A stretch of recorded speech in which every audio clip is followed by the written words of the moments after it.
a fenti világban van egy olyan fajta működés, hadd beszéljek erről egy kicsit, van egy olyan fajta működés, hogy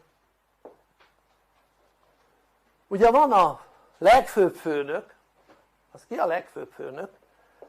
Hát ugye a teremtő, csupa nagybetűvel, úgy is lehetne mondani, hogy mindenható, ő a legfőbb főnök. Ugye belőle indult ki minden, tehát belőle indult ki az élet, belőle indult ki az anyag, minden. Ha ő nem lett volna, akkor mi se lennénk. Ha ő nem lett volna, akkor nem létezne az egész világegyetemben anyag. Nem lenne olyan, hogy anyag. Világos ez? Tehát maga az egész világegyetem egy légüres tér lenne. Energiamentes légüres tér. Ha ő nem lett volna. Világos ez? És azt is tudjuk, hogy hogy jött létre, de ez most nem ide tartozik. Illetve tudom, és erről már beszéltem. Azért mondtam, hogy tudjuk. Na most, de nem is ez a lényeg. Hanem ő a főnök. Oké? És feltétel nélkül elfogadják a követői. Érted? Feltétel nélkül, minden szinten feltétel nélkül elfogadják. Tehát nem kérdőjelezik meg semmilyen utasítását, érted? Semmilyen utasítását, mert nincs is utasítása. Tehát ő nem kell, hogy utasítgasson. Ez csak itt szakás nálunk az utasítgatás a Földön. Hát nincs utasítgatás odafönn.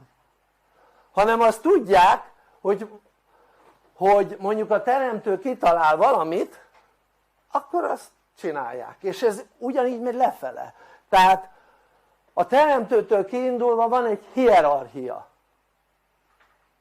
Azt is tudom, hogy ez hogy működik, hány szintű, stb. Stb. Van egy hierarchia. És a hierarchia legalján lévők sem kérdezik meg az eggyel fölöttük lévőknek az utasításait, idézőjelben az utasítást. Azt jobb szó most nem jut eszembe. Nem kérdőjelezik meg, érted?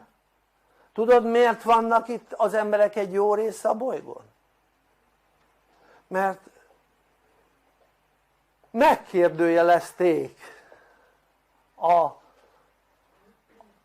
most idézőjelben rangban felettük állóknak az utasításait.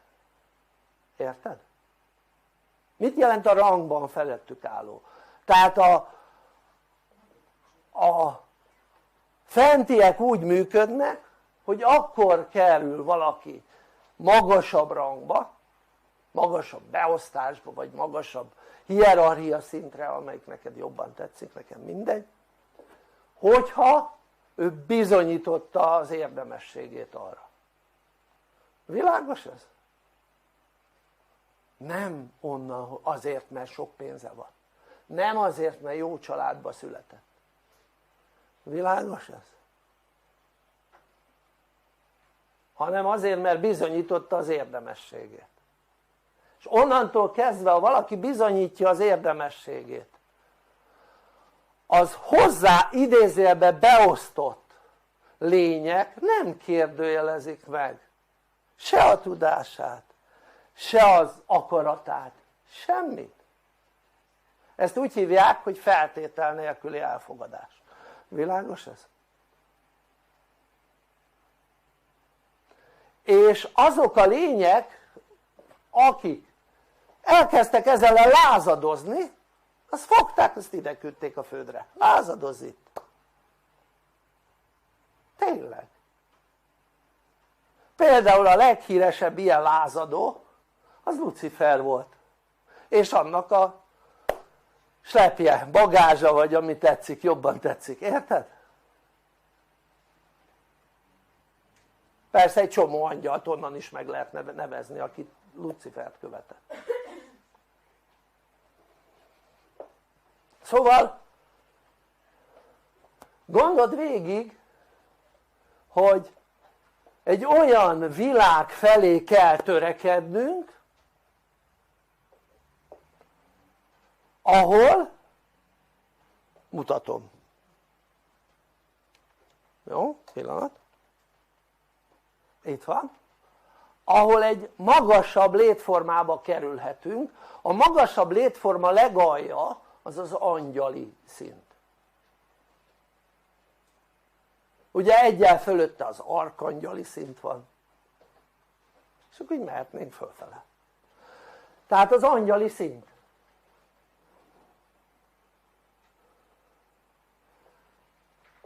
Na most az nem az aranykor, az az aranykor utáni időszak. Tehát az aranykor az maradna a Földön.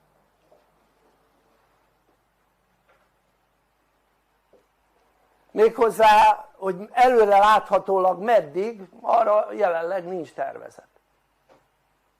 De onnantól kezdve, ha valaki bekerült az aranykorba, és megtanulja a feltétel nélküli együttműködést, ugye most miért nem lehet itt megtanulni a Földön? Tudod miért? Nagyon egyszerű. Mert minden 5. ember elnyomó. Minden 5. ember. A bolygó 20%-a elnyomó. És olyan közegben, ahol nap mint nap találkozhatsz elnyomókkal, nem lehet olyan szintű fejlődést elérni, ami ahhoz kell, hogy bekerülhess egy magasabb létformába. Ezért csinálták azt a Földön, hogy elmentek mondjuk Remetének, ahol kizárták az emberek közelségét, ahol bementek mondjuk egy kolostorba, érted? És bezárták magukat a kolostorba, hogy ne is találkozzanak még véletlenül se elnyomókkal. Világos ez? Az úgy meg lehetett csinálni, hogy följussanak a 7. lelki szintre. De egy olyan helyen, ahol minden 5. ember elnyomó, érted? Nem lehet megvalósítani.